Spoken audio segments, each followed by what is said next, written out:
Are y'all ready for the show to keep going? Yeah. Ready for some more comedy? Are you enjoying yourselves? Yeah. All right, well, we got another treat for you. This comic here hosts Off the Top at Pocket Theater in Greenwood every Thursday. Yep. Coming all the way down from Seattle. Put your hands together for Jesse Warren. Yeah. Hey, keep it going for Claire. That's super funny. Yeah. Man.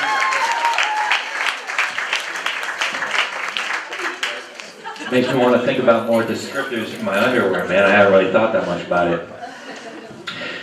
Cool art, man. Super cool art. You know what I was thinking when I saw this art? I was like, trying to think of the female equivalent. You know how the word phallic means like dick-like?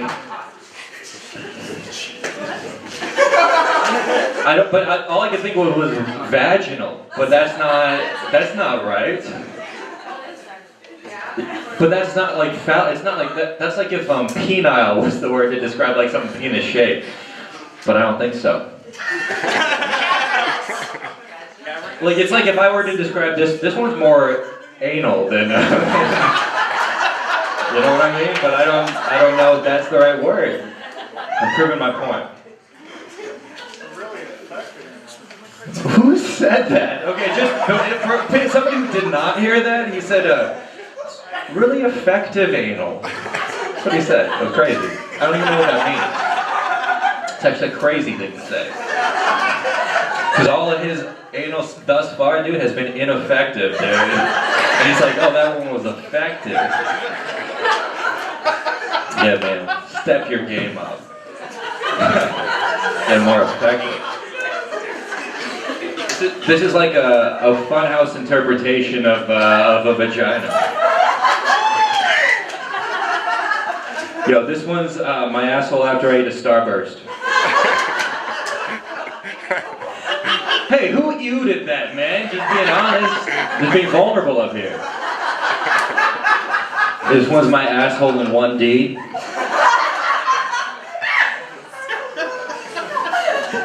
Should I talk more or less about my asshole, you know? Somebody said more. I like whoever that was, dude. I wish I had prepared some asshole material, man. I don't think I have it. Oh, no, I'll get to it. I'm just trying to riff some more, dude. It's more fun that way for me. Nah, that's all I have. If you can't tell, I'm mixed race. I'm half Chinese, half regular.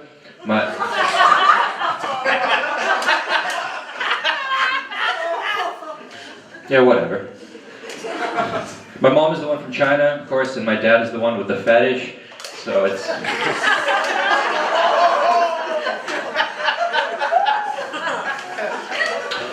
Shout out to the mixed race couple back here. No offense to it all. I saw them whisper something to each other. They're like, that's not true. You don't think that, do you? No, he for sure did not think that. He looks like a good man. He looks like Timmy Booth from the Seattle comedy scene. All right, that's not funny to anybody except two people. I hear one of those two people laugh right now. It makes me fucking wet, dude. I should stop swearing. I feel like that's the wrong vibe. What was I talking about? My race. Okay, so my parents, they, being mixed race, my parents have a lot in common, but my grandparents have like nothing in common, right? Like my Asian grandparents hate like leaving the house. They hate pretty much going out to do anything. My white grandparents hate Asians, like a lot, man. It's weird. Well, they used to. They're actually dead now. Because that's what happens when you're 97 and not Chinese. Just die. Look who's laughing now, right? No, me, I miss them terribly. You gotta stop adding that tag, man. That tag only bums people out. Just take it out. Not gonna take it out. Cool. I feel like I'm pretty good at telling like Asian people apart as an Asian person. Like if I see somebody who's like really into Japanese anime and like dates a lot of Japanese women, then then that's a white guy. And, dude, white guys date Asian women, okay? Asian guys date very seldom. It's very hard down here. I'm gonna do less Asian material, it's fine. Nope, one more Asian joke. Growing up mixed race, my identity was always very torn, right? Torn. My identity was torn, right? Like, did I want to be white or did I want to be black? Because I didn't want to be Asian. Like, see movies, it was very hard. Rough life. Hey, on a lighter note, I just moved to Bellevue, not to brag, I just moved to Bellevue. Yeah, I finally earned the kind of income that justifies moving in with my parents, so now I live in Bellevue. I went to high school in Bellevue, man. I grew up in Bellevue. In high school, I got bullied. The first day I got beat up, I was like, gonna start working out. I did 100 push-ups. I ran 3 miles. Next day, go back to school.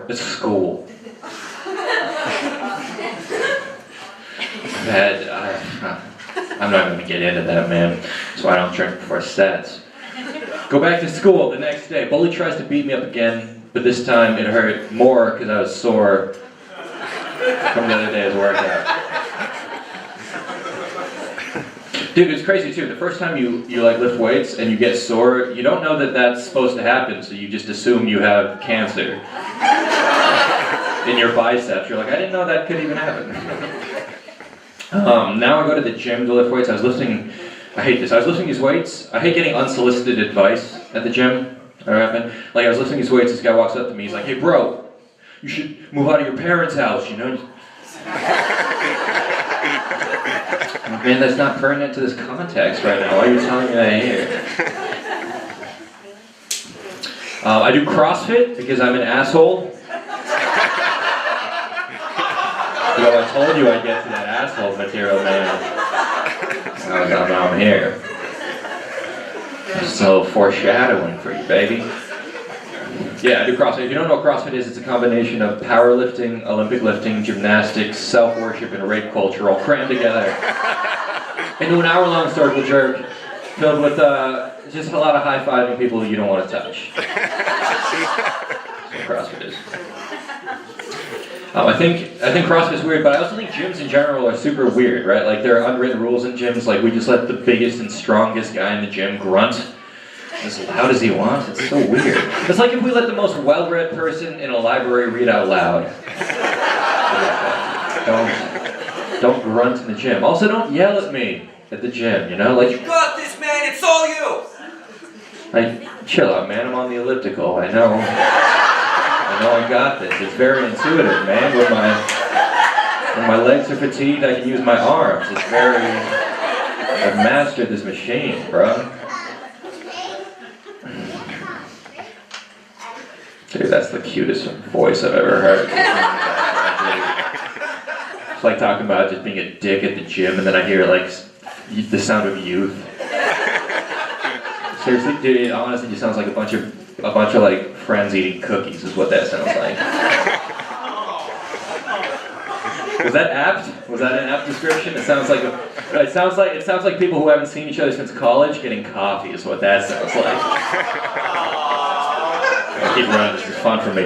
It sounds like when you run into an ex-lover of yours, somebody who you really cared for on the street, and you like actually catch up and like acknowledge the growth you've had with them. Alright, it sounds like...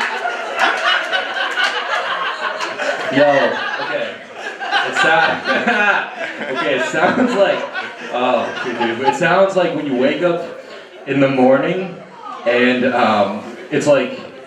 It's sunny, right? It's sunny, and then you look in the mirror and everything kind of has that yellow tint and you're still kind of like tired.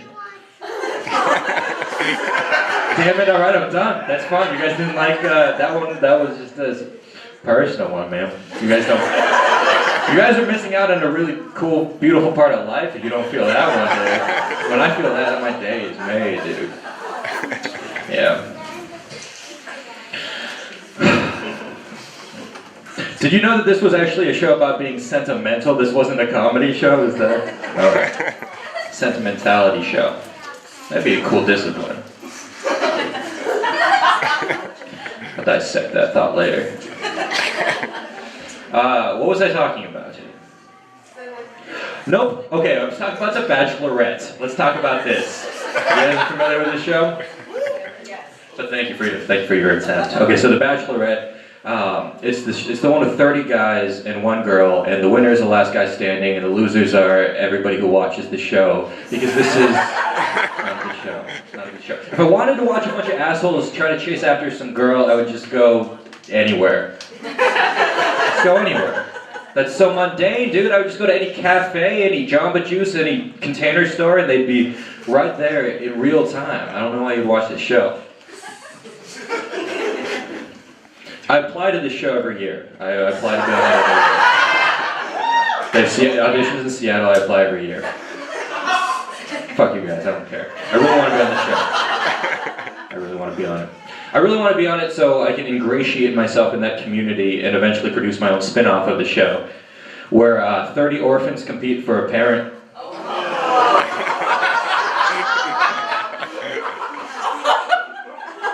This guy would watch the shit out of that show, dude. But you guys are anti-adoption? Dude, fucking get more woke, baby. This is the almost woke show. More like barely woke show, am I right? Alright. Yeah, get woke, baby.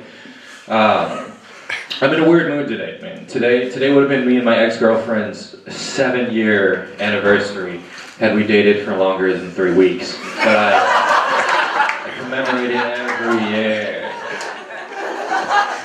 Commemorate it every year. I did just go through a breakup. Truthfully, I did, and it was a mutual breakup, which means I'm lying.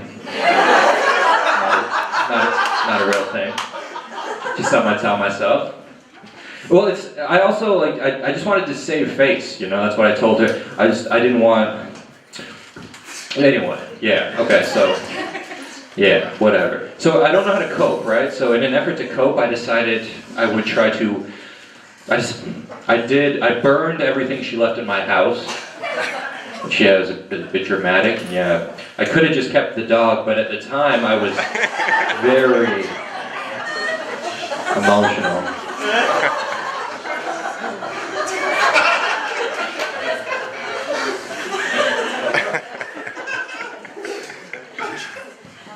Cool, man, cool. That went how I wanted it to go.